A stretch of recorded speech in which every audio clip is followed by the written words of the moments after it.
அடுத்ததா அமைச்சர் கீர்த்தனா அப்படின்ற மாதிரி வந்து ஒரு வீடியோ வந்து திமுக எச்ச மக்கள் வந்து வெளியிட்டாங்க. என்ன அப்படின்னா, ஒரு வெஸ்டர்ன் ட்ரெஸ் போட்டு ஒருத்தங்க கார்ல இருந்து வந்து இறங்குறாங்க. அதை பார்த்தாலே தெரியுது அவங்க இல்லை அப்படிங்கிறது வந்து தெரியுது. ஆனா அவங்க மாதிரி இருக்கிறவங்கள அவங்க அப்படின்னு சொல்லி வந்து பரப்பி விடுறானுங்கன்னா இவங்க எவ்வளவு தூரம் வந்து எச்சத்தனமான புத்தியில் இருப்பாங்க அப்படிங்கிறத யோசிச்சு பாருங்க. அது போக நேற்று வந்து இவ்வளோ நாள் ஆடி மாதம் கல்யாணம் எதுவும் நடக்கல.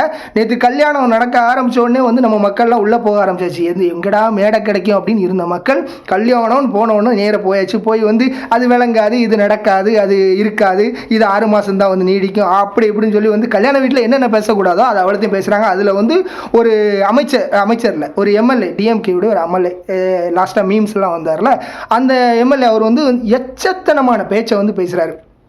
கீர்த்தனான்னு ஒரு மந்திரி படுத்துற பாடு பெரிய பாடா இருக்கு. 100 நாள்ல என்ன டிச்சு திறப்பாருன்னா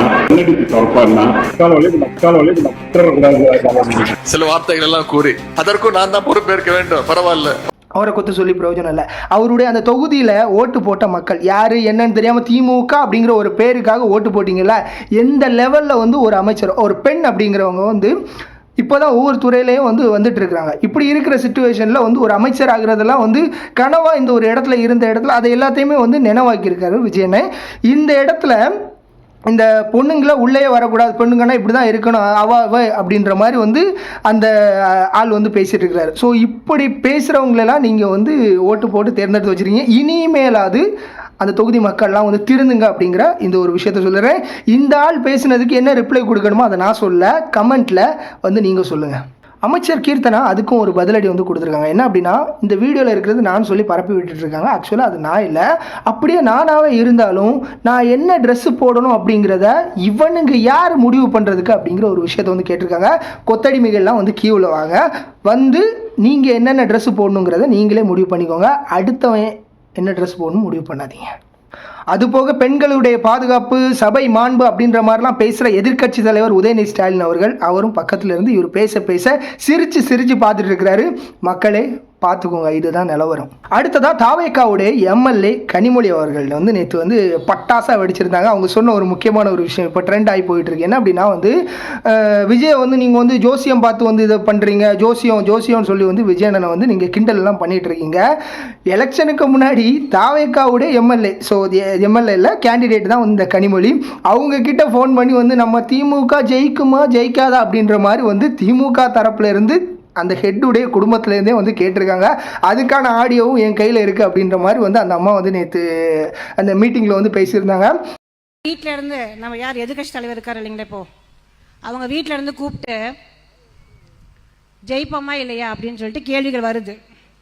அவங்களாம் வீட்டில் இருந்து துரத்திடுவாங்க போல இருக்கு. ஏன்னா அவங்க வந்து ஜோசியம் பார்க்குறாங்க இல்லையா. நீ போய் உங்கள் வீட்டில் கேளப்பா, உங்கள் வீட்டில் இருக்கக்கூடிய பெண்களை கேள்ப்பா. அவங்க கூப்பிட்டு என்கிட்ட பேசுனாங்கப்பா, நான் ரெக்கார்டு வச்சுருக்கேன்ப்பா, நான் ரெக்கார்டு வச்சுருக்கிறேன், பேசின ரெக்கார்ட் நான் வச்சிருக்கிறேன். உங்கள் வீட்டிலேருந்து யார் பேசுனாங்க, ஜெயிப்போமா இல்லையான்னு சொல்லிட்டு கேட்டது நீங்கள். இப்போ இன்னைக்கு வந்து நீங்கள் வந்து நாங்கள் நாத்திகவாதி, நாங்கள் வந்து ஜோஷன் ஜாதகத்தை வந்து நாங்கள் நம்ப மாட்டோம் அப்படிங்கிறீங்க. முதல்ல உங்கள் வீட்டில் இருக்கக்கூடிய ஆட்கள் திருத்துங்க, அப்புறம் நாட்டில் இருக்கவங்களாம் நீங்கள் அட்வைஸ் பண்ணலாம். ஸோ ஜோசியம் பார்த்து மஞ்சள் துண்டு போட்ட காலம்லாம் உங்கள் தாத்தா காலத்தில் தான் நடந்திருந்தது அப்படின்னு பார்த்தா உங்கள் அப்பா காலத்துலேயும் மெதுவாக சைலண்ட்டாக இந்த வேலையெல்லாம் பார்த்துட்டு தான் இருந்திருக்கீங்க. அடுத்ததாக செங்கோட்டையன் பேசின ஒரு விஷயம் என்ன அப்படின்னா வந்து 6 பேர் ஏற்கனவே அதிமுகலேருந்து கலந்து வந்துட்டாங்க. அடுத்ததாக 10 பேர் கலந்து வர்றதுக்கு ரெடியாக இருக்காங்க. அந்த 10 இல்லை அப்படின்னா 25 பேர் கலந்து வந்துடுவாங்க அப்படிங்கிற ஒரு விஷயத்தை வந்து நேற்று வெளிப்படையாக வந்து சொல்லியிருந்தார். அது போக இன்னொரு இடத்துல வந்து ஹெட் நியூஸாக என்ன வந்திருந்தது அப்படின்னா, இடைத்தேர்தல் சமயத்தில் வந்து அந்த 3 ஊழல் பட்டியலையும் தாவேக்கா அரசு வெளியிட உள்ளது அப்படின்ற மாதிரி ஒரு விஷயம். ஸோ என்னுடைய கமெண்ட்ஸ்லாம் வந்து கேட்டிருந்தாங்க, ரொம்ப சீனெல்லாம் போட்டுட்ருக்காத, என்ன ஆதாரம் இருக்குது அதை வெளியிட வேண்டியதானே அப்படின்ற ஒரு விஷயத்தை வந்து கொத்தடிமைகள்லாம் வந்து சொல்லிட்டு இருந்தாங்க. சும்மா இப்போ வெளியிட்டேன் அப்படின்னா வந்து நீங்கள் அதை எதையாவது போட்டு வந்து மறைச்சி விட்டுருவீங்க. மக்கள் எப்போ ஓட்டு போட தயாராக இருக்கிறாங்களோ, இடைத்தேர்தல் எப்போ அறிவிக்கப்படுதோ அந்த நேரத்தில் நாங்கள் வெளியிடுவோம், ஓட்டை எல்லாத்தையும் வாங்குவோம். இதுதான் வந்து பர்ஃபெக்ட் பிளான்.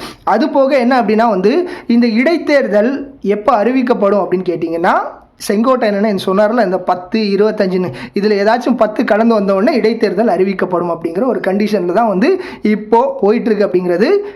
இது ஃபுல்லாக முழுக்க என்னுடைய கருத்து. பார்க்குற போது 6 பேர் ராஜினாமா பண்ணிட்டு ஓடியான்ட்டாங்க.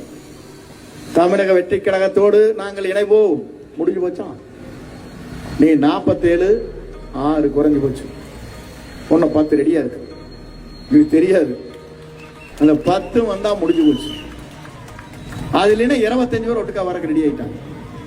இதெல்லாம் நடக்குது.